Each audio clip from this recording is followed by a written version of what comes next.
अस्सलाम वालेकुम दोस्तों, उम्मीद है आप सब लोग खैर होंगे। बात करेंगे ओमान में कोरोना केसेस के मतलब। आज 19 अगस्त 2021 और जुमेरात का दिन है। सबसे पहले तो बताते चलें कि अभी तक कोई भी बड़ी खुशखबरी नहीं आई फ्लाइट ऑपरेशन की, वीज़ा ओपनिंग की या वैक्सीन लाजमी की।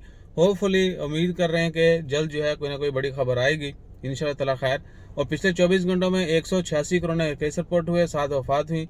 इन्ना लिल्लाहि व इन्ना इलैहि राजिऊन। ओमान में कोरोना से वफात पाने वालों की कुल तादाद 4020 है, जबकि कोरोना केसेस की कुल तादाद 3,0914 है और सेहतयाब होने वालों की कुल तादाद 2,99,450 है। इसके अलावा पिछले 24 घंटों में 20 मरीजों को हॉस्पिटल में एडमिट किया गया है, जबकि हॉस्पिटल में एडमिट मरीजों की कुल तादाद 196 है और 86 मरीज अभी तक आईसीयू में है।